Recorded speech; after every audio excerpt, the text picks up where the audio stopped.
السلام علیکم ورحمۃ اللہ وبرکاتہ۔ ماہ رمضان جہاں خدا کا مہینہ ہے، وہاں پر کئی پیغامات اس ماہ رمضان میں ہمیں میسر ہوتے ہیں۔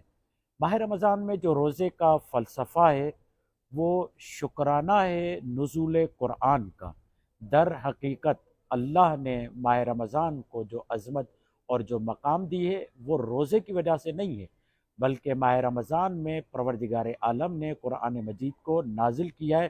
اسی وجہ سے پروردگار عالم نے اس ماہ رمضان کو یہ مقام عطا کیا ہے، اور خدا خود قرآن میں ارشاد فرماتا ہے شہر رمضان الذی انزل فیہ القرآن ھدی للناس وبینات من الہدی والفرقان، کہ یہ وہ مہینہ ہے جس میں پروردگار عالم نے قرآن مجید کو نازل کیا تاکہ انسان اس قرآن مجید کے ذریعے ہدایتوں کو حاصل کر سکے، اور اس قرآن میں واضح دلائل اور براہین موجود ہے۔ تو اسی شکرانے کے طور پر کہ پروردگار عالم نے اس مہینے میں ہمیں قرآن مجید دیا، پروردگار عالم نے روزے کا حکم دیا، یا ایھا الذین آمنوا کتب علیکم الصیام کما کتب علی الذین من قبلکم لعلکم تتقون۔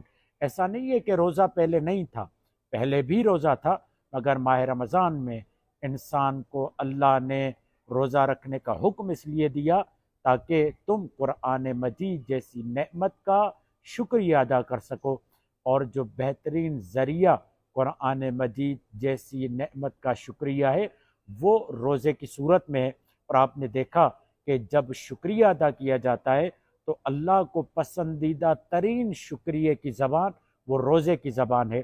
یہی وجہ ہے کہ جب ہم دیکھتے ہیں کہ حسن و حسین جب صحت یاب ہوتے ہیں تو اللہ کی بارگاہ میں شکرانے کے طور پر 3 دن روزہ رکھا جاتا ہے۔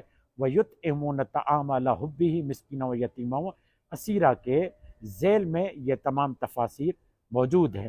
تو ماہ رمضان میں روزے کا اصل فلسفہ یہ ہے کہ ہم قرآن مجید کا شکریہ ادا کرتے ہیں۔ السلام علیکم ورحمۃ اللہ وبرکاتہ۔